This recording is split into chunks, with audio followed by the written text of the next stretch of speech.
আমার কলকাতা নিউজ, কথা হবে সামনাসামনি।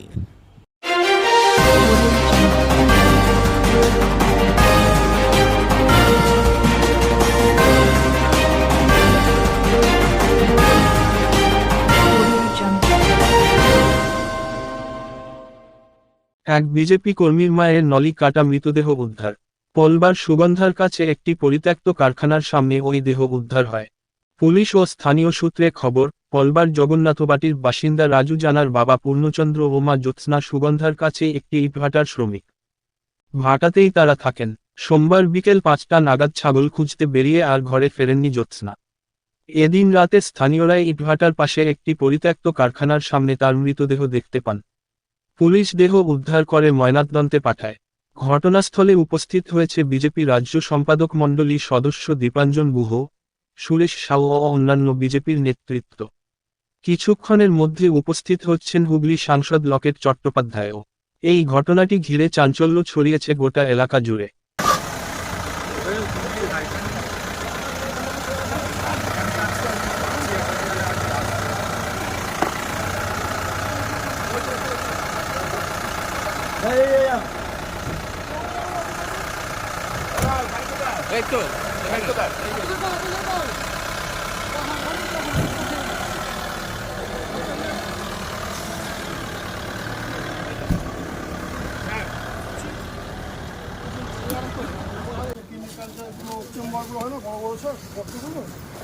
ওখানে বন্ধের মাথা অনেক প্রচুর আছে, মানে একটা অ্যামেন্ডমেন্ট জায়গা হলে যেমন হয়। ভিডিও করে কি করছো তুমি? আমি নিচে নেমে রেস্কিউ করে দিল। আচ্ছা, ইউডি হোক তারপরে দেখি আমরা।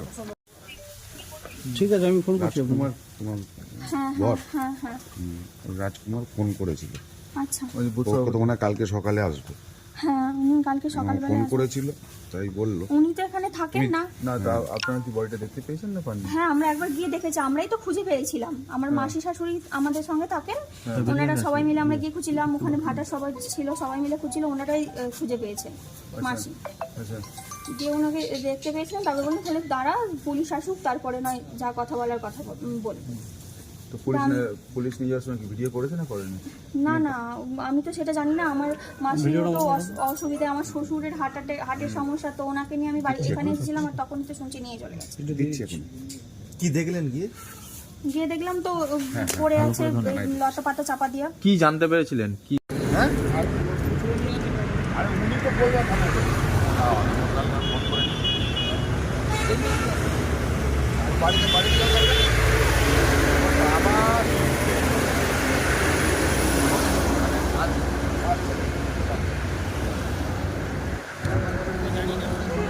পারিনি, কি করে জানবো? ওনারা আমাদের সঙ্গে সেরকম থাকে না, তো ওনারা ওখানেই থাকেন, কাজ করে খান, ওখানেই থাকেন।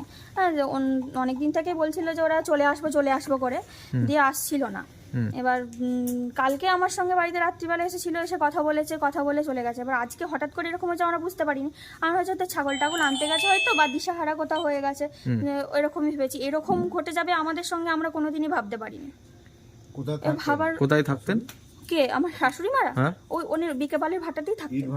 ইট ভাটাতেই থাকতেন। ওখানে কাজ করতেন? হ্যাঁ হ্যাঁ। আচ্ছা, ওখানে কি কাজ করতেন? লাস্ট কখন আপনার সঙ্গে কথা হলো?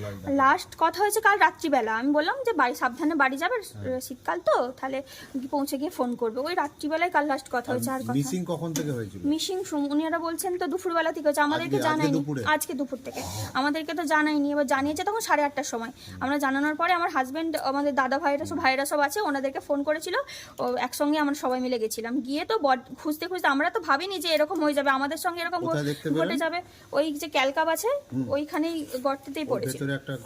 হ্যাঁ, ঝোপের মধ্যে পড়েছিল। আর কি অবস্থায় ছিল দেহটা ঢাকা দেওয়া ছিল, তো আমাদেরকে তো কাউকে হাত দিতে দেয়নি, আর দেখতেই পাইনি। ওই শুয়ে আছে, মুখটা খালি দেখেছি। আর বাড়িতে তো আমার মাসি শাশুড়ি, উনি খুব নার্ভাস হয়ে পড়েছিলেন, ওনাকেও তো সামলাতে হবে না। কি হয়েছে? কি অবস্থায় দেখলেন? বডিটা কি অবস্থায় ছিল? বডিটা দেখলাম তো শুয়ে, আর চাপা দেওয়া আছে, লতা পাতা চাপা দিয়ে কেউ রেখে গেছে।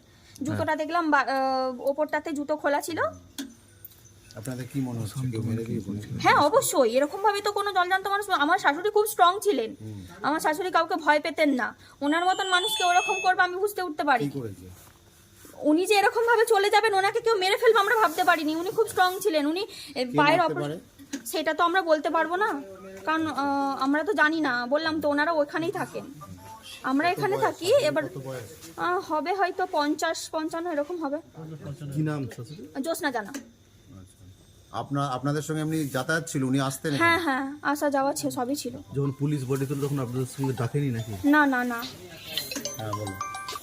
আর আপনার স্বামী কোথায় থাকে? আমার স্বামী অন্ধ্রতে থাকে। অন্ধ তো? একটাই ছেলে নাকি? না না, ওনার দুটো ছিল, দুজনই বাইরে? দুজনেই বাইরে থাকে। অন্ধ্রে কোথায় থাকে? অন্ধ্রতে ইয়েতে আপনার প্রদীটুর বলে একটা জায়গা আছে, কি কাজ করে?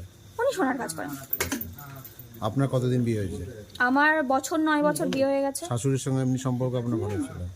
যাতায়াত? শাশুড়ি তো থাকতেনই না, তার সঙ্গে সম্পর্ক না, আপনারা কি ইটভাটায় যেতেন? না, মাঝে মধ্যে যেতাম, মাঝে মাঝে তো কোনো অকেশন হলো, পুজো হলো, ওখানে তো বিশ্বকর্মা পুজো হয় বা অন্য সময় পুজো হয়, তখন হয়তো যেতাম।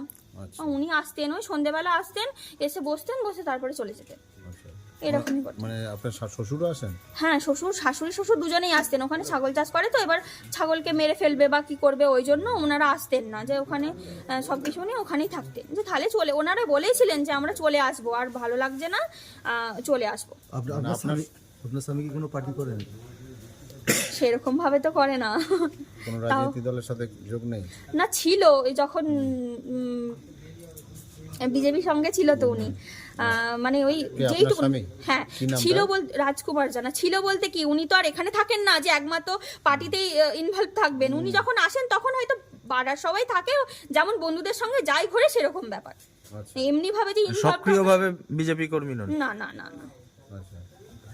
আর হচ্ছে আপনার শাশুড়ি ওইখানে যে থাকতেন, ওখানে কি মানে অনেকদিন ধরেই রয়েছেন? তাই বহু বছর। আমার শ্বশুরমশাই শাশুড়িকে বিয়ে করে নিয়ে আসার পরে থেকেই অন্য জায়গায় ছিলেন, সেখান থেকে তাড়িয়ে দেওয়ার পর থেকে উনি ওখানেই থাকতেন। ওনার বিকে পাল যিনি, উনি কমল পালের বাবা, উনি ওখানে রেখেছিলেন। ওখান থেকে উনি বহু বছর আছে। আমার হাজবেন্ড যত বছরের, প্রায় তত বছরের, 30-32 বছর ওখানে আছে। শ্বশুর কি করতেন ওখানে? শ্বশুর ওখানে গাড়ি চালাতেন প্রথমে, তারপরে এখন বয়স হয়ে গেছে, এখন পারেন না, দিয়ে তারপরে ওনাদের বাড়িতে রান্নার কাজও করেছেন, বিকেপালের ওদের বাড়িতে। দিয়ে আবার উনি আবার পারতেন না বলে তখন আমার শাশুড়ি মা যেতেন, তখন শ্বশুরমশাই এখানে ওই টিকিট দিত, শাশুড়ি মা টিকিটই দেয়। হ্যাঁ, মানে খুন যদি করা হয় কেন করবে, কারা করবে সেটা তো আমি জানি না, সেটা আমি বলতে পারবো না। বললাম তো আমি যে আমরা এখানে থাকি, ওনারা ওখানে থাকে। কোনোদিন উনি মানে বলেছেন যে কারোর সঙ্গে কোনো ঝামেলা বা কিছু? এমনি হয়তো ভাটা যেমন হয় সেরকম হয়তো হয়েছে, না আমি সেরকম ভাবে জানি না। এবার সেরকম ভাবে তো আসতেন না, ওনার ওই কাজে পাগল মানুষ হচ্ছে সব থেকে বড় কথা, কাজে ব্যস্ত থাকতেন সবসময়। আপনার নামটা?